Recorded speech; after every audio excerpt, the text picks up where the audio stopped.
Zoe Franklin to make her maiden speech. Hear, hear. Thank you, Madam Speaker, Deputy Speaker, for this opportunity to make my maiden speech. But before I do, I would like to congratulate the honourable members for Bromley and Biggin Hill and Calder Valley for your excellent speeches. I have a real flavour of your constituencies and your constituents, in fact. Today's debate highlights once again the wider issue of building safety and poverty. The safety of your building, where you house yourself and your family, should not be subject to your economic status. And we must, together across this House, work to level the playing field to provide equality of safety for all in this country.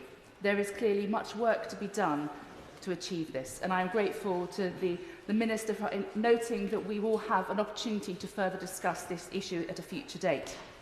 It is with immense pride that I can say that in July, on my third attempt, I was elected to represent the residents of Guildford constituency, the place that has been my home for the past 25 years.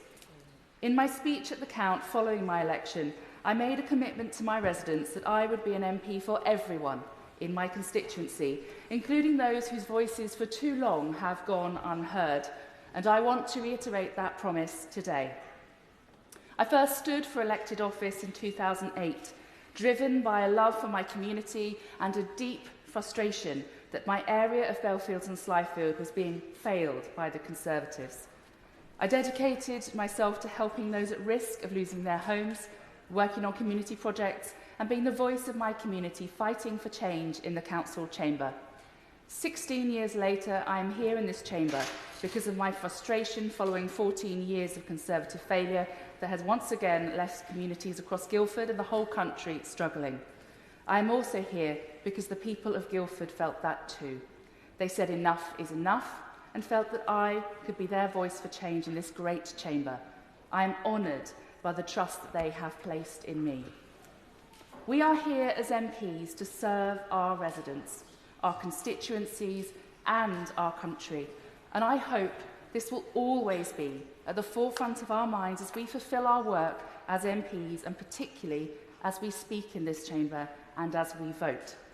Speaking of service, I would like to take a moment to acknowledge and thank my predecessors, Angela Richardson and Anne Milton, and Sir Paul Beresford, who's part of his constituency also came into Guildford constituency at the election. Between Angela and Anne, they served Guildford, its residents and businesses with determination for 14 years, and I want to thank them on behalf of our constituents. But now, on to my wonderful constituency of Guildford. Guildford is an ancient town. The earliest human activity in the area was in the Mesolithic area, I'll get there in the end, as it is, and it's mentioned in Alfred the Great's will from 880 AD. Its name, Guildford, means golden ford, which comes from its golden banks at the river crossing below St Catherine's Chapel. But it was not the only golden watermark in this election. In June, we saw a golden tide of Liberal Democrat MPs, 72, elected across the country, 6 of us in Surrey. This victory is a message of change for our country, and I am very much looking forward to working with my fellow Lib Dem MPs, particularly on the issues of Send and Thames Water. As an MP, I am especially committed to addressing the cost of living crisis that is continuing to push too many into poverty, trapped by crisis not of their own making. We must lift people out of hardship, ensuring that everyone has access to the services they need without draining their pockets.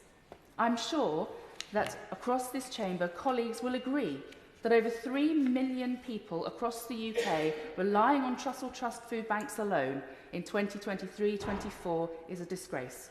It is a blight on our country, and it must end. Guildford, though, is not only a historical town, but a modern hub of innovation. Once often referred to as the Hollywood of the computer gaming industry and home to many high-tech businesses at the cutting edge of envirotech, defence, space and more.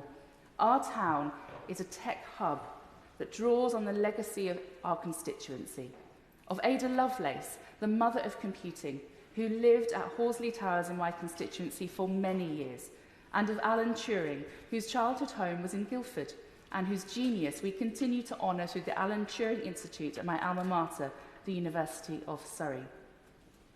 My constituency is also blessed with breathtaking natural beauty.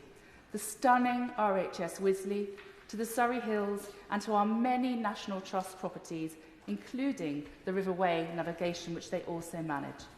As MP, I am committed to balancing the continued evolution and success of my town and surrounding villages with the protection of the natural beauty of my constituency for generations to come. That is why I will be championing in this House the cause of cleaning up our rivers. The River Wey, which flows through the heart of Guildford town and through our villages to the east of my constituency, has been the lifeblood of Guildford for centuries. It is central to Guildford's identity, its history, residents' leisure time, and its future. The levels of pollution being recorded in our river month after month are disgusting, and it is impacting the health of nature, animals, and residents.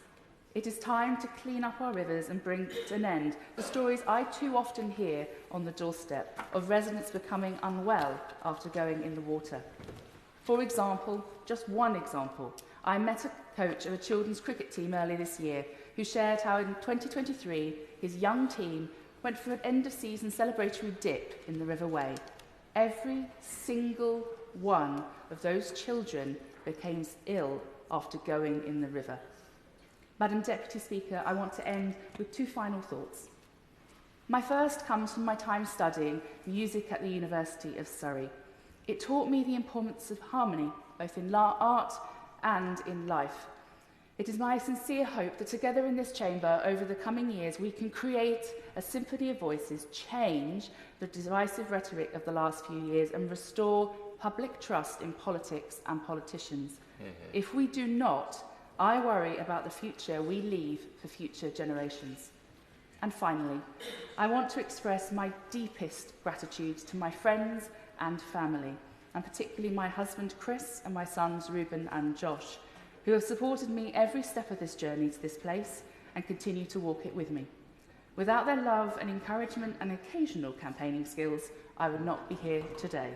Thank you, Madam Deputy Speaker. I call Oliver